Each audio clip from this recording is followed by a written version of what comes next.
Имя Александра Прохоренко, офицера, геройски погибшего в Сирии, теперь носит одна из главных улиц Грозного. На церемонию открытия мемориальной доски пришло много людей. В почетном карауле воспитанники местного Суворовского училища. Репортаж Муслима Басханова.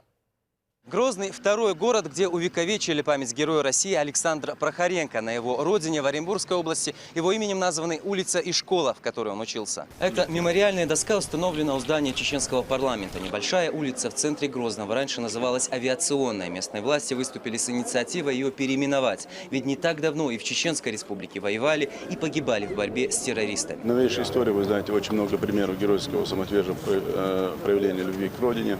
В том числе примером для нас является и герой России Ахмад Хаджи Кадыров.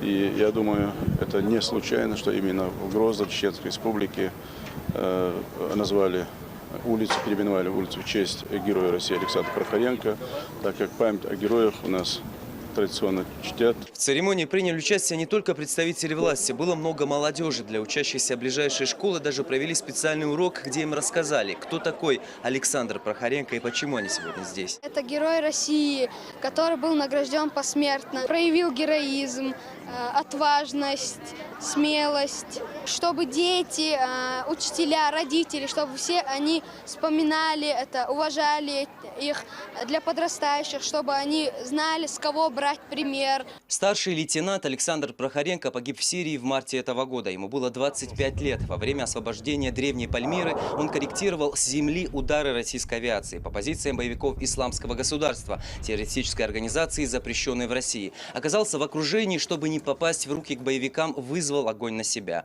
Указом президента России Прохоренко был посмертно награжден медалью «Золотая звезда» за мужество и героизм. Подвиг Прохоренко оценили и в Европе. Супруги Маге из Франции передали семье героя на вечное хранение фамильные реликвии, военные награды своих родных, сражавшихся против нацистов во Вторую мировую. Это орден почетного легиона и военный крест.